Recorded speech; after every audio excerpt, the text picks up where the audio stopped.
तर आपण बघू शकतो की ही महानगरपालिकेचे पूर्व विभाग याची मागची बाजू आहे आणि या मागच्या बाजूच्या बाजूला त्यांच्या आवारातच हे मोठं झाड आहे आणि हे जे झाड आहे हे आता नुकतंच काही दिवसांपूर्वी यांच्या फांद्या छाटण्यात आल्या आणि अक्षरशः हा रस्ता बंद झाला होता.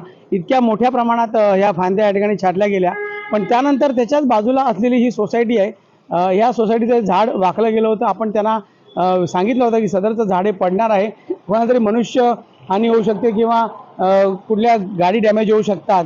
सध्या पाऊस नाही आहे म्हणून ठीक आहे, पण पाऊस जर मोठा असेल तर हे झाड अजून वाकलं जातं. पण या ठिकाणी आपण बघू शकतो की कशा पद्धतीने हे झाड कापण्यासाठी परमिशन घ्यावी लागेल, त्याशिवाय हे झाड कापलं जात नाही.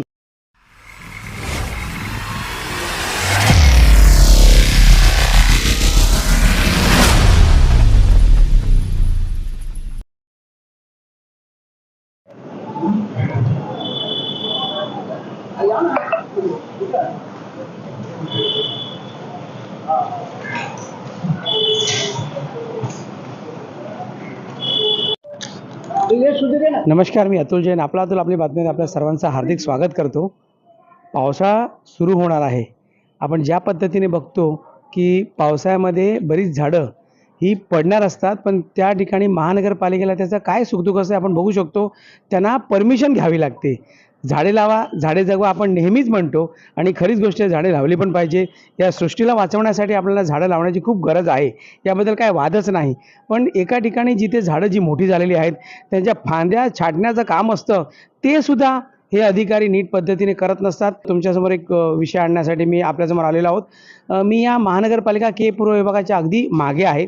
या ठिकाणी पोस्टल सोसायटी आहे, जी जुनी पोस्टल सोसायटी होती ती या ठिकाणी आता रिडेव्हलप झालेली आहे. त्या ठिकाणी पुन्हा सगळी लोकं राहायला आलेली आहेत आणि या विभागामध्ये खरं म्हणजे एक आनंद वाटतो की खूप झाडं आहेत, बघायला सुद्धा खूप बरं वाटतं. पण आपण बघू शकतो की ज्या पद्धतीने ही झाडं जेव्हा कटिंग करायची वेळ येते तेव्हा महानगरपालिका परमिशन घ्यावी लागते आणि ती परमिशन कित्येक दिवस मिळत नाही. तर या त्रासाला कंटाळून या सोसायटीची लोक आपल्यासोबत बोलणार आहेत. आपण त्यांच्यासोबत बोलूया. आपल्यासोबत चव्हाण साहेब आहेत, घाग साहेब आहेत, सगळी लोक आहेत. आपण त्यांच्याशी बोलूया. तर आपण बघू शकतो की या महानगरपालिका के पूर्व विभाग या ठिकाणी आपण आहोत, बाजूलाच आहोत अगदी. या ठिकाणी पोस्टल सोसायटी आहे. या सोसायटीतली सर्व रहिवासी ही बिल्डिंग रिडेव्हलपमेंट झालेली आहे आणि आता लोक पुन्हा राहायला आले आहेत. पण या ठिकाणी झाडं खूप मोठी मोठी आहेत आणि खूप आनंद वाटतो की या विभागामध्ये खूप झाडं आहेत. तर या विभागात यायला सुद्धा आपल्याला खूप आनंद वाटतो. पण ज्या वेळेला झाडे लावा, झाडे जगवा असं म्हटलं जातं, या ग्लोबल वॉर्मिंगला आपण जे सामोरे जाण्यासाठी आपल्याला झाडं लावली पाहिजे आपल्याला कळतं. पण ज्या ठिकाणी झाडं मोठ्या प्रमाणात वाढलेली असतात ती झाडं कापली जात नाही, त्याची छाटणी होत नाही. या ठिकाणी वॉर्ड ऑफिसर असतात, जेई असतात. अगदी तुम्हाला सांगतो तर हा वॉर्ड ऑफिसर अगदी लागून आहे. त्यांच्या प्रत्येकाच्या खिडकीमधून मला वाटतं हे झाड त्यांना दिसत असतील. पडणारी झाडं सुद्धा त्यांना दिसतात, पण का ती छाटली जात नाही हे मोठा प्रश्न आहे. आपल्यासोबत या पोस्टल सोसायटीमधील चव्हाण साहेब आहेत, घाग साहेब आहेत. आपण त्यांच्याशी बोलूया. काय सांगाल चव्हाण साहेब, ज्या पद्धतीने आपण पाठपुरावा केल्यानंतर आज बऱ्याच दिवसाने तुम्ही कंटाळलो तर मला सांगितलं होतं, मला तर आज वेळ मिळाला मी आलो, पण या ठिकाणी छाटणी सुरू झाली. तुम्हाला किती त्रास झाला? महानगरपालिका का दाद देत नाही? सांगण्याचा उद्देश म्हणजे आपण झाडं लावा आम्ही लावतो, झाडांची मोजणी होते, पण ती नंतर जी वाढत प्रत्येकाच्या घरात जातात. त्याच्यामुळे पाखरं, खार, पक्षी वगैरे सगळे घरात येतात. तो त्रास होत असा आणि ती झाडं धोकादायक झालेली होती. त्याच्यासाठी मी माझ्या शेजारची सोसायटी फिलिपा म्हणून त्यांच्या सहमतीने आणि बरोबरीने आम्ही अर्ज केला. 1-1.5 महिना त्याच्यात माझा गेला. आता पावसाळा सुरू झाला म्हणून मी त्यांच्या मागे लागलो की पावसाळ्याच्या आधी आम्हाला एक कापून द्या, कारण इथे पडले मुलं खेळत असतात, नंतर गाड्या उभ्या असतात, पार्किंग केल्या, त्यांचं नुकसान होण्याच्या अगोदर एक करा. तर पाठपुरावा केल्यानंतर आत्ता आज ते कापायला आले की जे धोकादायक आहेत ते स्वतः BMCD कापावे, असं एक आता GR निघणार आहे असं म्हणतायत. आता बघूया या अधिवेशनात हा GR पास होतो का, तर जरा लक्ष घालावे ही माझी विनंती. घाग साहेब, ज्या पद्धतीने तुम्ही पाठपुरावा केला आहे, तुमच्याकडे पत्र आहे, पण दुर्दैवाची बाब अशी की महानगरपालिका अगदी तुमच्या बाजूला बिल्डिंग आहे आणि या ठिकाणी वॉर्ड ऑफिसर खिडकीतून बघत असतील तर त्यांना ती झाडं दिसत असतील, पण या ठिकाणी एखादं झाड पडण्याची त्याची परवानगी घ्यावी लागते. हे किती दुर्दैवाचं वाटतं. का जर एखाद्याला हानी झाली त्यानंतरच झाड कापायचं का? तुम्हाला काय वाटतं या बाबतीत? आता मी सांगू इच्छितो, आज आमचे शेखर चव्हाण आहेत, जवळजवळ 7-8 वेळा बाजूलाच ऑफिस असून सुद्धा त्याचा काही उपयोग होत नाही. आता तुम्ही सांगितल्याप्रमाणे त्यांच्या खिडकीतूनही आम्हाला आमची झाडं दिसत आहेत आज ही झाडाची झावळी फांदी एखाद्याच्या मुलाच्या सुद्धा अंगावर पडू शकते, गाडीवर पडू शकते. तर त्याचा BMCने तरी विचार करावा. आपल्यासोबत चौधरी साहेब आहेत, माजी पोलीस अधिकारी आहेत, रिटायर्ड ACP आहेत. त्यासोबत आता सध्या ते ॲडव्होकेट सुद्धा आहेत. साहेब काय म्हणा, तुम्ही एक सरकारी अधिकारी आहात. साहेब काय असं दुर्दैव आहे की एखादं झाड पडणार असेल तर हानी झाली की सगळ्यात पहिला पोलीस पाहिजे, काय नुकसान झालं सगळ्यात पहिला पोलीस पाहिजे, पण या ठिकाणी वॉर्ड ऑफिसरकडे झाड पडणार असेल तरी परमिशन घ्यावी लागते. साहेब काय असं दुर्दैव आहे की या गोष्टी त्यांना का कळत नाही आणि जबाबदारी म्हणून का ते घेत नाही? तो काही नॉर्म्स कंडिशन असतात, बरोबर आहे. आता एका आपल्या इथं प्रकरण असं झालेलं आहे, 2-3 सोसायटीमध्ये एक झाड असतो आणि ते रस्त्यावर येतं. मग कुठल्या सोसायटीने ते कारवाई करायचं, कोणी परमिशन घ्यायचं, ते थोडा अडचणच येतो. प्रत्येकानं सोसायटीचे एकमेकांना काही वेळ जमतो, काही वेळ जमत नाही. माझं विनंती असं आहे, प्रत्येकाने परमिशन घ्यावं, काही करावा, परमिशन घेतल्यानंतर कापावं. परंतु त्याला नंतर कापणारा लोक मिळत नाही आणि ते कापलेले जे पडलेले ते कुठं टाकायचं ते प्रश्न येतो. त्याला भरमसाठ पैसे मागतात. त्याच्यापेक्षा हे जे कॉमनली जे सोसायटीतून रोडवर जे आलेले आहे ते रोडवर पडून कोणाचा जीवहानी होऊ शकतो पडून, ते काढण्याकरता BMCने स्वतः मोठं विचार करून, सर्वे करून, त्यांनी स्वतः त्यांच्या ज्यावेळी स्क्रीनिंग करतात, झाडचं फांदे तोडतात, त्यावेळी ते पण तोडावा असं माझं विनंती. चौधरी साहेब, तुम्ही एक सरकारी अधिकारी राहिले आहेत, मला तुम्हाला हा प्रश्न विचारायचा आहे की ज्या पद्धतीने सामान्य गोरगरिबांना एक झाड कापणं, पैसे भरणं हे सोपं नाही, पण ज्या पद्धतीने इतकी मोठी महानगरपालिका, कित्येक कोटीची महानगरपालिका, तर या गोष्टी त्यांना सहजपणे शक्य असतात पण ते करायला मागत नाही.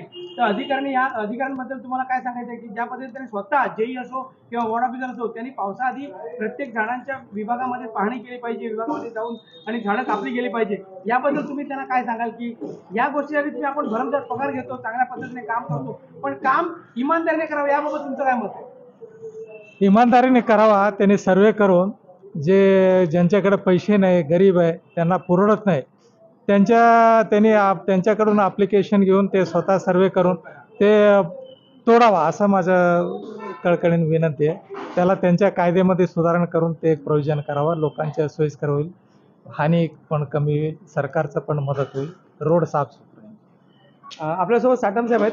साटम साहेब, तुम्ही सुद्धा याच ठिकाणी गेले अनेक वर्ष जुने कार्यकर्ते मेंबर आहात. काय सांगाल ज्या पद्धतीने आज बऱ्याच दिवसानंतर वृक्ष छाटणीसाठी आपल्याला लोक दिसत आहेत आणि नाही ती जेमतेम करून परमिशन तुम्ही काढली आहे आणि आता झाडं कापली जात आहेत, समाधानी आहात?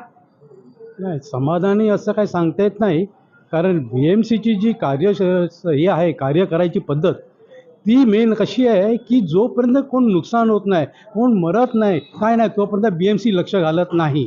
ते वेळेवर जर ते काय केलं तर तर जी मनुष्यहानी किंवा नुकसान होणं हे न होणं शक्य आहे. पण BMCने मी अजूनपर्यंत कधी पाहिलं नाही की BMCने स्वतःहून किंवा माणसाच्या गेली की लगेच तात्पर्याने त्याने ते काम करावं असं त्यांनी कधीच केलेलं नाही. आणि नंतर हानी झाली, मनुष्यहानी, नुकसान झालं की मग स्केपगोट शोधतात, कोणावर ढकलायचं, कुठे ढकलायचं, काय ते, आणि स्वतःवर कोण घ्यायला मागत नाहीत आणि मोठे अधिकारी त्यातून सुटतात. बस. तर आपण बघू शकतो की ही महानगरपालिकेची पूर्व विभाग याची मागची बाजू आहे आणि या मागच्या बाजूला त्यांच्या आवारातच हे मोठं झाड आहे आणि हे जे झाड आहे हे आता नुकतंच काही दिवसांपूर्वी यांच्या फांद्या छाटण्यात आल्या आणि अक्षरशः हा रस्ता बंद झाला होता. इतक्या मोठ्या प्रमाणात ह्या फांद्या या ठिकाणी छाटल्या गेल्या, पण त्यानंतर त्याच्याच बाजूला असलेली ही सोसायटी आहे, ह्या सोसायटीचं झाड वाकलं गेलं होतं. आपण त्यांना सांगितलं होतं की सदरचं झाड हे पडणार आहे, कोणातरी मनुष्य हानी होऊ शकते किंवा कुठल्या गाडी डॅमेज होऊ शकतात. सध्या पाऊस नाही आहे म्हणून ठीक आहे, पण पाऊस जर मोठा असेल तर हे झाड अजून वाकलं जातं. पण या ठिकाणी आपण बघू शकतो की कशा पद्धतीने हे झाड कापण्यासाठी परमिशन घ्यावी लागेल, त्याशिवाय हे झाड कापलं जात नाही. ते दुर्दैवच म्हणावं लागेल की का ही वाट बघावी लागते आणि कशा पद्धतीने जर हे असं होत असेल तर कशी लोकांनी कामं करायची. आणि जर अशाच जर पाऊस असता आणि पडला तर त्याखाली कार आहे, ही कार सुद्धा डॅमेज होऊ शकते. या ठिकाणी रहदारी आहे, लोक जात असतात आणि अशा पद्धतीने जर झाड पडलं तर काय नुकसान होऊ शकते आपण समजू शकता. पण सध्या पाऊस नसल्यामुळे या गोष्टी होत आहेत. पण इतकं मोठं झाड महानगरपालिकेने स्वतः कापलेलं असताना अशा छोट्या मोठ्या ज्या झाडांच्या फांद्या कापायच्या आहेत ते फांद्या कापल्या जात नाही, हे सगळ्यात मोठं दुर्दैव आहे. आज जवळजवळ महिना होत आला या गोष्टीला या वॉर्ड ऑफिसच्या प्रत्येक खिडकीतून आपण बघू शकत असाल की ज्या पद्धतीने वॉर्ड ऑफिसर असो किंवा जेई असो किंवा मेंटेनन्स डिपार्टमेंट हे सगळे बघत असतील की हे झाड या ठिकाणी पडू शकतं, पण तरी सुद्धा या ठिकाणी दखल घेतली जात नाही. हे सगळ्यात मोठं दुर्दैवच म्हणावं लागेल असं मला वाटतं. आणि अजून सुद्धा काही झाड आहेत, मी तुम्हाला दाखवतो. हे जे झाड आहे त्या सोसायटीमधलं झाड आहे, ते अगदी कोलमडलेलं आहे. कधीही जर पाऊस जर मोठा आला तर हे झाड पडू शकतं, रस्ता बंद होऊ शकतो. अशा पद्धतीने हे झाड या ठिकाणी कोलमडलेलं आहे. तर महानगरपालिका के पूर्व विभाग याचा मागचा हा भाग अगदी बघितलं खूप बरं वाटतं की या ठिकाणी खूप झाडं आहेत. ही जी गल्ली आहे ती अगदी खूप सुंदर आहे. खूप झाडं लावली पाहिजे, झाडं जगवली पाहिजे, आपण नेहमीच म्हणत असतो. पण खरंच झाडं जेव्हा अशा पद्धतीने मोठ्या फांद्या होतात, वाढतात आणि ते जर खाली पडणार असेल तर काय घातक घटना घडू शकते असं आपण बघू शकतो. तर याच आपण बघू शकतो की मंगला डायग्नोस्टिक ही या ठिकाणी आपण बघतोय की सिम्फनी बिल्डिंग या ठिकाणी एक समोर झाड आहे. ते झाड अगदी मोठी फांदी आहे, ती कधीही पडू शकते आणि मनुष्यांना हानी होऊ शकते किंवा गाड्या या ठिकाणी जात असतात. ह्या मोठ्या गोष्टी या ठिकाणी होऊ शकतात. आपण बघू शकतो की बघा ही सगळ्यात मोठी फांदी आहे, ती तुटलेली आहे आणि लटकलेली आहे, ही पडू शकते. हे आपण बघितली सुद्धा रस्त्यावरच पडू शकते असं आपल्याला दिसतंय. तर या गोष्टी आहे. पॉप्युलर सोसायटीमधलं हे झाड आहे, किती मोठी फांदी आहे आणि कोणालाही मोठी इजा या ठिकाणी होऊ शकते असं मला तरी वाटतंय. आणि बघा एवढा मोठी फांदी ही जर रस्त्यावर पडली तर अक्षरशः माणसांना इजा होऊ शकते. बघा ही बाई आता इथे जात आहे. जर धोधो पाऊस पडत असेल आणि अशा पद्धतीने जर ही मोठी फांदी तुटली तर खूप मोठी हानी होताना आपल्याला इथे दिसते. तर अगदी महानगरपालिका के पूर्व विभागाच्या अगदी मागच्या बाजूने खिडकीतून त्यांना हे सगळं दिसत असताना या गोष्टी जर होत असतील तर नेमकं जनतेने करायचं काय? फक्त तक्रार करण्याची वाटच बघत बसायची का? त्याशिवाय झाडं कापली जाऊ शकत नाही का? एखादी जर मोठी घटना घडणार असेल तर त्याला तातडीने परवानगी देऊ शकत नाही का? या सगळ्या गोष्टी आपण बघू शकतो. तर ही मोठी फांदी कधीही रस्त्यावर पडू शकते. मी आपला अब्दुल आपली बातमीमध्ये इथेच थांबतो. थँक्यू. जय हिंद, जय महाराष्ट्र.